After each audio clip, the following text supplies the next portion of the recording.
Hi and welcome back.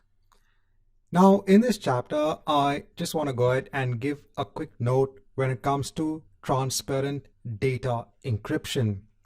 So when it comes to security, there are a lot of aspects which are available when it comes to an Azure SQL database, when it comes to the Azure SQL database server. So the service itself provides a lot of security implementations or security aspects for Azure SQL. Now, in this particular chapter, I'll just go through one of those aspects. So since this is an important aspect in the exam perspective, now in this chapter, I'll just go through one of those aspects. So this can be asked in the exam, and that is transparent data encryption. Now for a SQL database, the Azure SQL database, so remember that the underlying infrastructure is completely managed by the service itself. So all of the data is stored in an Azure data center.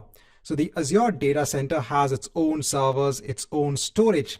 And then finally, your data is stored in the underlying storage in the data center. Now, when it comes to security, Azure SQL provides this facility of transparent data encryption. So what this means is that when the data is stored, so this is basically your table information in the database. So when this is finally stored on the underlying storage device, it is encrypted and then stored. When you actually go ahead and query for the data from the database, that data is then decrypted and then sent across to you. So this means that all of the data is secure on the storage device in the data center.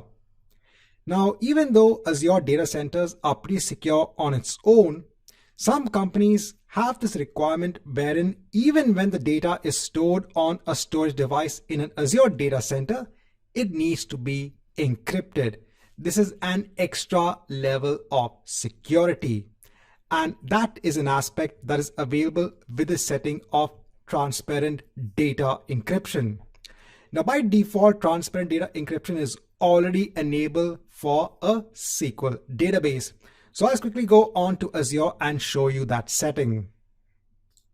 So if I just go on to Azure and if I go on to any database that we have, so if you go ahead and scroll down, so under security, there is a setting of transparent data encryption, and by default, it is already turned on.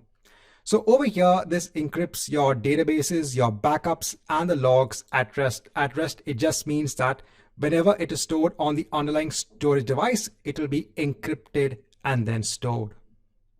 Right, so in this chapter, I just want to go ahead and talk about that feature of transparent data encryption.